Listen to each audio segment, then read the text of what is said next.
नमस्कार दोस्तों, अगर आप जीएसटी में रजिस्टर्ड हैं या रजिस्ट्रेशन कराने की सोच रहे हैं तो ये शॉर्ट आपके लिए बहुत जरूरी है। आज हम जानेंगे रेगुलर स्कीम और कंपोजिशन स्कीम में फर्क, आसान और प्रैक्टिकल भाषा में। जीएसटी में दो स्कीम होती है, रेगुलर स्कीम और कंपोजिशन स्कीम। रेगुलर स्कीम ये स्कीम बड़े व्यापारी, B2B बिजनेस और सर्विस प्रोवाइडर्स के लिए होती है।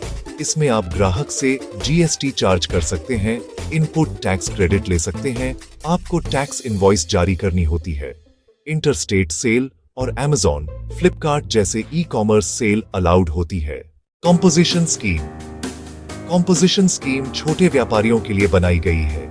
इसमें आप ग्राहक से जीएसटी नहीं ले सकते, टैक्स कम रेट पर देना होता है और ITC नहीं मिलता। बिल ऑफ सप्लाई जारी करनी होती है। Turnover limit service provider 50 lakh रुपए तक, ट्रेडर मैन्युफैक्चरर 1 करोड़ 50 लाख रुपए तक turnover. Tax rates composition scheme, trader manufacturer 1% restaurant, 5% service provider, 6% tax rates. Regular scheme 5%, 18% और 40%। 22 सितंबर 2025 से 12% और 28% जीएसटी दरों को समाप्त कर दिया गया है। कौन सी स्कीम सही है? अगर आपका काम B2B है या ITC जरूरी है तो रेगुलर स्कीम बेहतर है।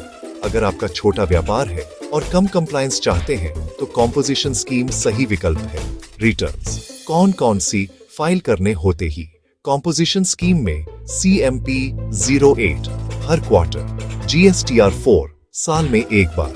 रेगुलर स्कीम में GSTR 1, GSTR 3B और GSTR 9 एनुअल फाइल करनी होती है। और अगर आपका टर्नओवर 2 करोड़ रुपए तक या उससे ज्यादा है तो आपको GSTR 9C भी फाइल करनी होती है। स्कीम चेंज के रूल्स, कंपोजिशन से रेगुलर कभी भी जा सकते हैं। CMP 04 7 दिन के अंदर उसी दिन से GST चार्ज करना होगा।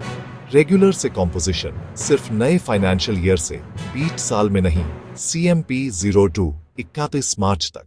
सही जीएसटी स्कीम चुनिए, गलत चुनाव से जीएसटी नोटिस आ सकता है। अगर आपको यह वीडियो उपयोगी लगा हो तो लाइक, शेयर और सब्सक्राइब करें। शिव निर्मल एंटरप्राइजेस, जीएसटी सुविधा केंद्र। धन्यवाद।